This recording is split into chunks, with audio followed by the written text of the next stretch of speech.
Welcome back to the ground control station. And on the bench today, we have ourselves a dielectric watt meter, and it is directional. And this is the Model 1000. Okay, I do have a prior video. I want to refurbish this black one for myself. All right, but in this video, we're going to show you the breakdown process. Okay, and that's what it's all about. And in the later half, once we get it back out of the paint room, we're going to show it all put back together, man. So this is going to be the red edition. So I refurbished this one, painted it black, and we're going to paint this one red. And neither of them have a cheap paint to them, man. You just can't do much with a cheap paint, okay? So if you're wondering what kind of paint I am going to be using, it will be from Customs Paint out of Florida, okay? They are on eBay, and they do have a website. Check them out. But let's get back down to the process now. So the last thing we're going to worry about right here is this screw and this screw, all right? These break down and are designed just like the Coaxial Dynamics company, okay? Dielectric came out with this design first, okay? So it was Bird Company and Dielectric. And those were basically the only two companies for the longest time to have high quality RF watt meters, all right? So first thing we're going to do is we're gonna get these backs off real quick. So inevitably, you come here.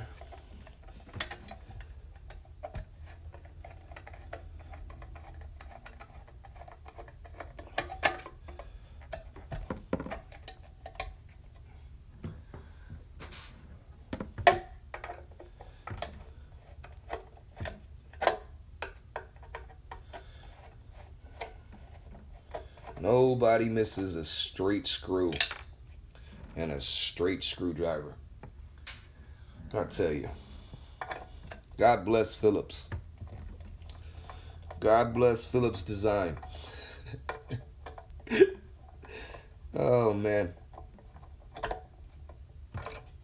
it's morning time for me here on the East Coast, United States, state of Maryland, 35 miles south of Washington, D.C. So we do have ourselves a cup of coffee. Oh wow, that's a longer line than the other one that I have. See, this is your feed line. From your slug port all the way up to your meter. The other one I had was probably 8 inches, 9 inches max. Okay, but very cool.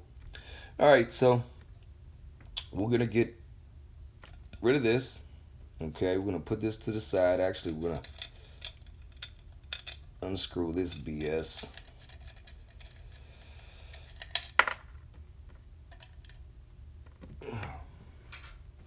Get that to the side because we're going to paint this too. And remember, we got to clean it up real good.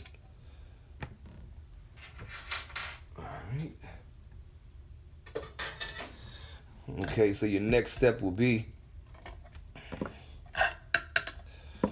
these connectors, okay?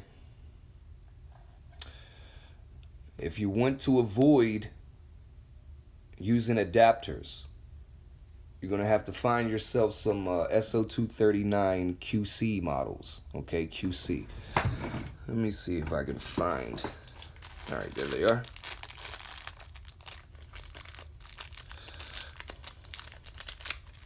These are for your hard line. All right.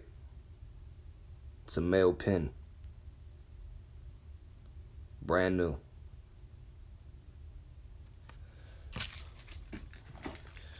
We'll bring those out. But that's what you want.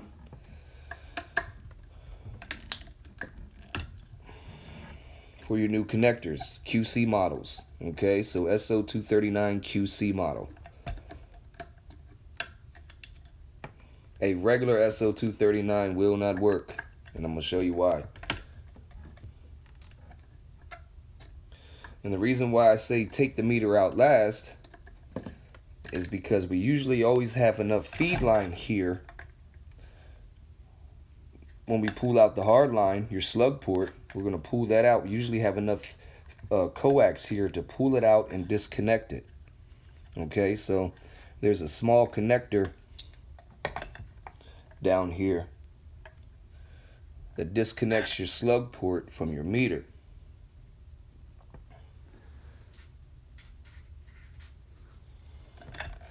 But we got to get these connectors off first.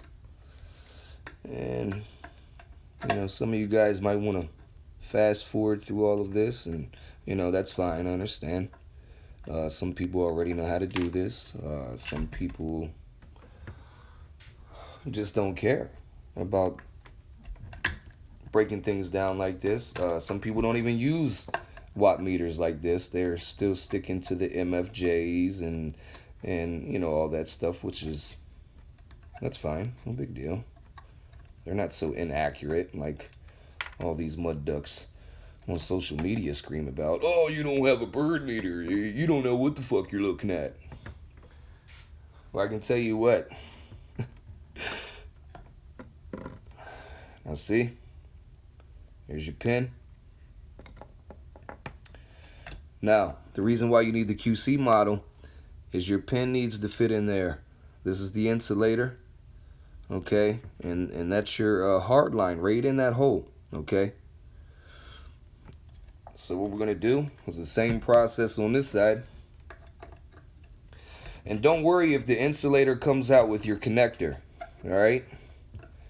What you would want to do is use a little, you use a little bit of WD-40 or coconut oil or something like that. Not a lot of it. And if the insulator comes out with the connector, which it might do it with this one, who knows? I might be lucky and it doesn't. And then you would get that insulator back in that slug port, or your through line is what they call it. Because it's going to take a little bit of lube to get it in there. I mean, it's a tight fit. But if most times if you just pull off this QC connector,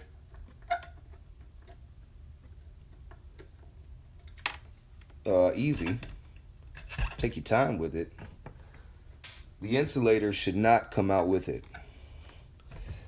You can tell these things ain't been touched in a long time.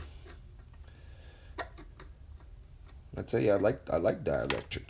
We were a good company. It's sad to know that they went out of business. Boom. Oh man, we're lucky. We're so lucky. The insulator stayed in. But anyways,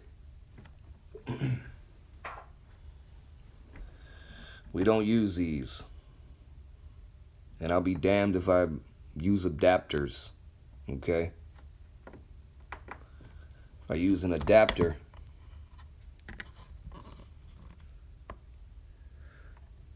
then this PL259, it'll be sticking out even more. So it's always best just to change out the connectors. It's not a big deal, especially if you're refurbishing things and you're trying to sell it, you know, and people who want to use it on a 27 megahertz 11 meter band, whatever the case may be. Yeah, man, you want to make sure you got some SO239s, man, because this is what the guys on the 11 meter bands rock. Okay. Anyways.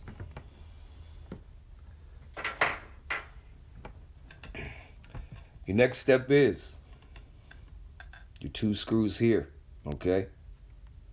And then we're going to get that through line out of there. Ah, yeah, there we go.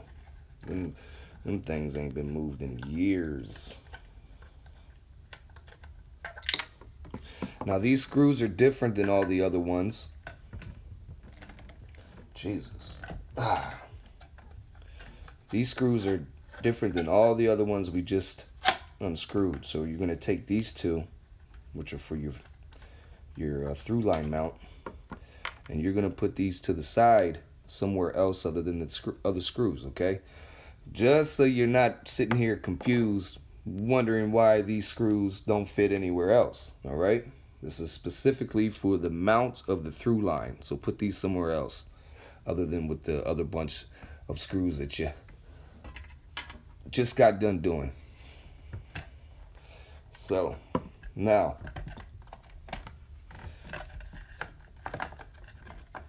we're gonna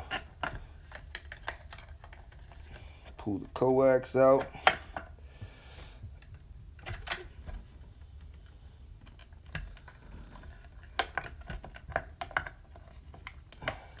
Being a pain in the butt because of the slug lever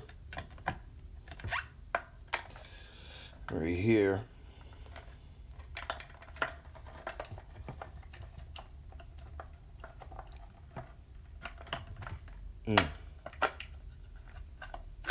There we go. So you gotta kind of wiggle that fucking thing around, dude, because of the locking lever for the actual slug.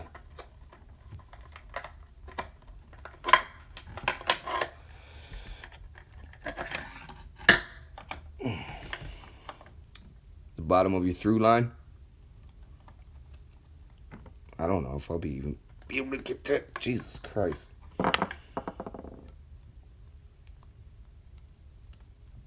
Can't even get my fingers, really. There we go.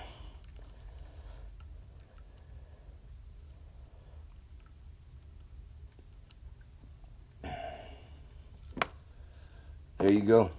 Okay, so we got the through line. Unmounted. Okay. We'll just set that right there on the amplifier. Now, sometimes this coax can be in very, very dry environment, okay? Sometimes they can start to dry rot or whatever. You can replace this with LMR 240 Ultraflex. And if you don't like that stuff, I really don't. Well, to be honest with you, I don't recommend RG nothing. That's RG8, RG58, whatever the case may be. But most times you're not going to run into any problems with this coax, but sometimes you will, okay? And if it feels like it's too dry, man, throw some mineral oil on it. Wetten her up some, and she'll last longer. She'll last you a few more years. No doubt about it. Okay, now the next process is we're going to take off the strap because we're going to redo the strap. We're going to take mineral oil and we're going to redo the strap. We'll take some coconut oil. We're going to redo the strap. First, we'll clean it with water. All right? Distilled water. All right? Not water out your fucking well. Not water out the creek. Not water out the pond. Not water out your gutter. Distilled water. All right? Trust and believe. If you use well water on this leather strap, you're going to discolor it. All right? So, if you got a bottle of water somewhere, use that. Do not use your well water. I wasn't raised on well water. I've never owned a home or rented a home or anything like that that's had well water. But I do know, because of the sulfur and the iron content of well water, you don't want to fucking around with some leather straps. You don't, especially when it's got some age on it. All right? So, let's get to the process. Strap off.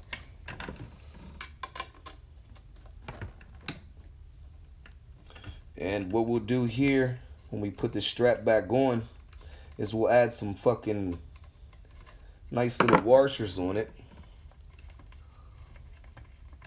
Because Dielectric did not do that.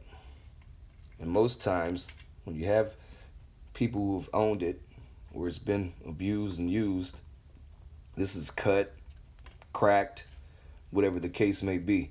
A washer will help that. Also, put these screws for the strap somewhere else other than with the rest of the screws. Okay? These screws are completely different than all the rest of them as well. So, mount screws for your through line, put it somewhere else. Screws for your strap, put them somewhere else.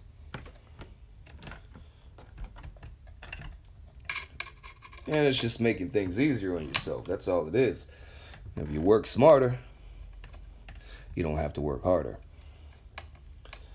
You don't believe that. And I can definitely tell you, through my law enforcement experience, that is true. Especially in that field. You got to use your brain. Okay, so look at that shit.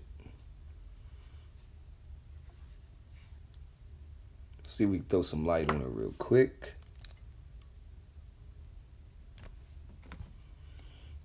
Okay, so y'all see it now.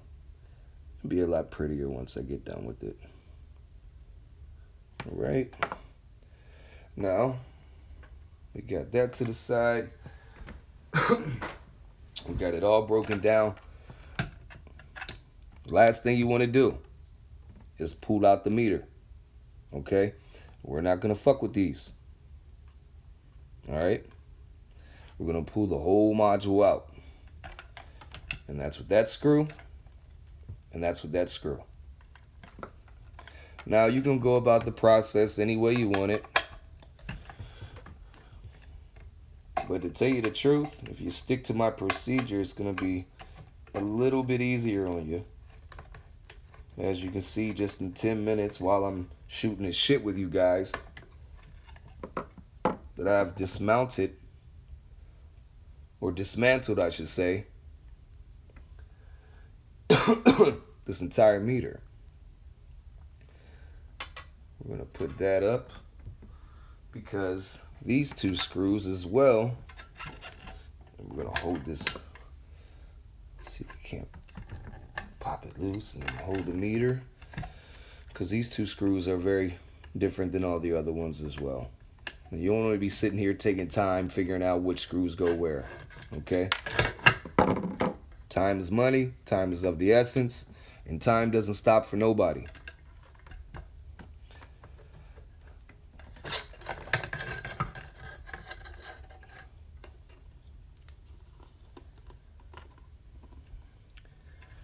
And we're going to clean her up. All right, guys. Sorry about that weird clip. I had a service call. I need to learn to start putting my phone on airplane mode or something, dude. But yeah, our next step now is to actually get this down to the paint room. And we got a new paint box too, so I'm happy to use that and put that thing to use finally. But what we're going to do is we're going to clean it all up. We're going to straighten up this, I guess, foam liner here in between the meter and the actual chassis of the of the watt meter. Yep, there's really no need to tape anything up other than this right here. Of course, we're going to get all this junk off, and we're going to get it cleaned up, man. No doubt about it. All right, so hold on to something. We'll be back. Hey, just clipping back in, man. So, what we had and did is get some contact cleaner. And we cleaned our RF bar back there. We're not going to touch it again and get our overly dirty finger on it, but the contact bar back there, we have, let's get a focus. Contact clean that, polish it up. Okay, that's where your RF is traveling through to the slug. And there is your slug pin, okay? Right there, all right? We also contact clean that up. And yeah, man, got her nice and clean. So there's no, bad contacts going on there. All right. Also, we have the faceplate done, the meter. Okay. As you know, it is plastic, so do not use don't use alcohol, rubbing alcohol, Everclear, and definitely don't use acetone. All right. You need to use a plastic safe cleaner for these things. If not, you're going to see exactly what it's going to look like as soon as you touch it with an abrasive liquid. Okay, it's going to look like it's oxidized on your ass. Okay, like them old plastic headlights on cars have been around for 14 or 15 years. And they're all dull and cloudy. That's exactly what you're going to do with an abrasive liquid. Okay, also,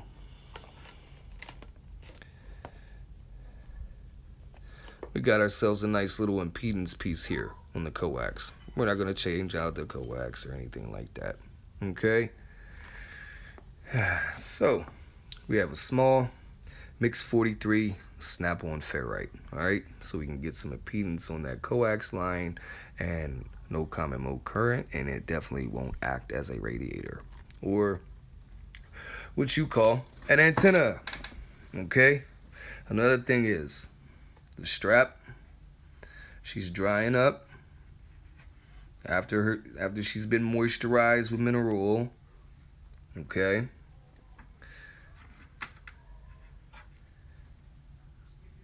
Brought it back to life, brother.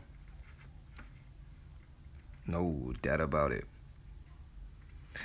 We still got one final drying and cleaning, and she'll be ready to get put back on that Dielectric 1000. All right, guys. Hold on to something. Ooh, wee, she is pretty. I did not have a candy apple red or a candy red. I have to stock up on more. But what I did have was a flat fire engine red.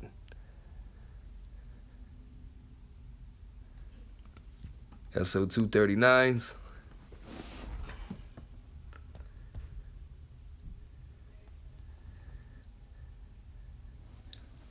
Some imperfections with the label. Of course, I can't do nothing with that. Just a little aluminum, label. So it's not much I can do with that.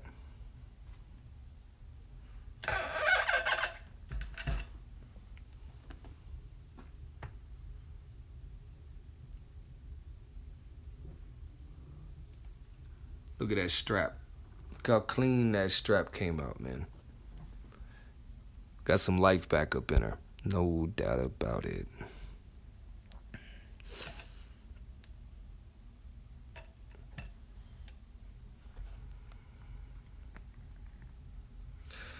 Yeah, well, I'm tickled to death how it came out. Put some more light on it. Absolutely just tickled to death.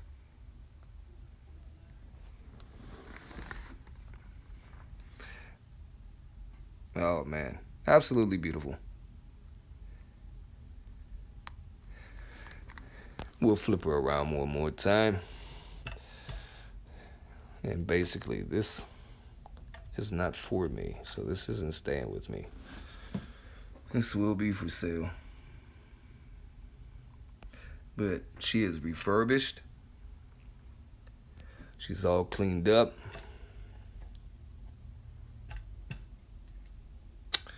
And ready for a new test bench, man. No doubt about it.